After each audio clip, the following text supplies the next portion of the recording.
ഭാരതീയ വ്യോമസേനയുടെ കരുത്തായി സൂര്യകിരണിന്റെ അഭ്യാസ പ്രകടനം മാറിയപ്പോൾ വിമാനം പറത്തിയവരിലെ മലയാളി സാന്നിധ്യം കേരളത്തിന് ഇരട്ടി മധുരമായി.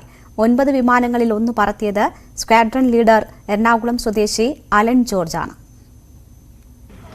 ശംഖുമുഖത്ത് സൂര്യകിരൺ നടത്തിയത് മാസ്മരികമായ അഭ്യാസ പ്രകടനമാണ്. ഈ 9 വിമാനങ്ങൾ പറത്തിയതിൽ ഒരാൾ മലയാളിയാണ്, എറണാകുളം സ്വദേശി അലൻ ജോർജ്. അദ്ദേഹം സ്ക്വാഡ്രൺ ലീഡറാണ്. നമുക്കിപ്പം അദ്ദേഹം ചേരുന്നു. എങ്ങനെയുണ്ടായിരുന്നു കേരളത്തിലെ അനുഭവം? കേരളത്തിലെ അനുഭവം വളരെ നല്ലതായിരുന്നു. ഞങ്ങൾ പറഞ്ഞായിരുന്നു വെച്ചിട്ട് ട്രിവാൻഡ്രത്തെ എയർ ഷോ എന്നുള്ള കാര്യം 4 മാസം മുമ്പേ ഫ്ലോട്ട് ചെയ്തപ്പോൾ തന്നെ ഏറ്റവും സന്തോഷിച്ചത് ഞാനാണ് പേഴ്സണലി. എന്ന് വെച്ചാൽ കേരളത്തിൽ പോയി പെർഫോം ചെയ്യാന്ന് പറയുന്നത്, സ്വന്തം ക്രൗഡിന് മുമ്പേ പെർഫോം ചെയ്യാന്ന് പറയുന്നതിനേക്കാളും I don't think anything more proud than that.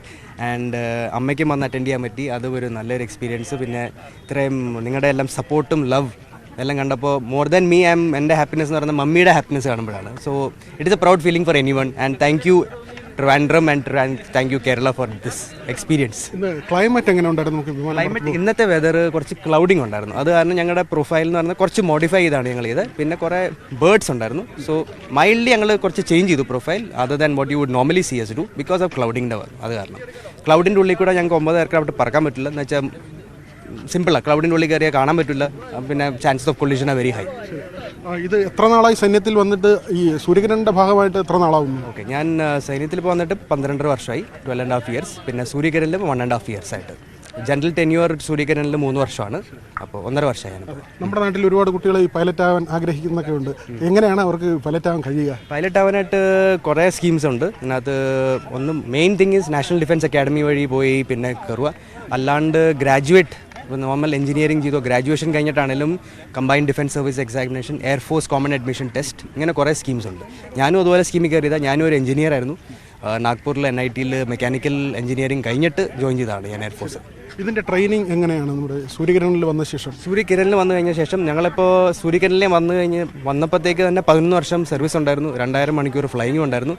അതിൻ്റെ ഉള്ളിൽ അത് കഴിഞ്ഞാൽ തന്നെ 6 മാസം കഠിനമായ ട്രെയിനിങ് ആണ്. എന്ന് വെച്ചാൽ ഇത്രയും അടുപ്പിച്ച് ഞങ്ങൾ പറക്കുന്ന ഡിസ്റ്റൻസ് എന്ന് പറയുന്നത് വിങ് ടു വിങ് 12 തൊട്ട് 15 അടി ഡിസ്റ്റൻസിലാണ് പറക്കുന്നത്. അപ്പോൾ അതിനകത്ത് വിശ്വാസം, ബാക്കി ആൾക്കാരിലുള്ള വിശ്വാസം, ട്രെയിനിങ് ഇസ് വെരി ഇമ്പോർട്ടൻറ്റ്. അപ്പോൾ training goes on for 8 months. 8 മാസം റിഗറസ് ട്രെയിനിങ് ആണ്. ആക്ച്വലി ഡെയിലി 3 തവണ പറക്കുക ഞങ്ങൾ. ഇന്ന് നമ്മുടെയൊക്കെ നെഞ്ചിടിക്കുന്ന ചില ക്രോസിങ്ങുകൾ ഉണ്ടായിരുന്നു. വളരെ ക്ലോസ് ആയിട്ട് ക്രോസ് ചെയ്ത് ഭയങ്കര വേഗതയിലാണ് പോകുന്നത്.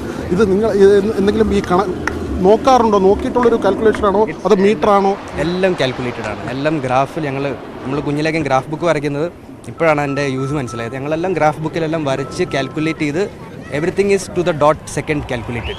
അതിനകത്ത് ഒരു സെക്കൻഡ് ഇങ്ങോട്ടും ആയാലും സംതിങ് കാറ്റാസ്ട്രോഫിക് മൈറ്റ് ഹാപ്പൻ. എല്ലാം പ്രിസിഷൻ വർക്ക്. ഞങ്ങളിന്ന് വലിയ ഒരു കാഴ്ച കണ്ടതിനപ്പുറം വ്യോമസേനയുടെ ഒരു കരുത്ത് കാണാൻ കൂടി കഴിഞ്ഞു. അതിൽ വലിയ സന്തോഷമുണ്ട്. Thank you sir. വിപിൻ മുരളിക്കൊപ്പം VV വിനോദ്, ന്യൂസ് 18 തിരുവനന്തപുരം.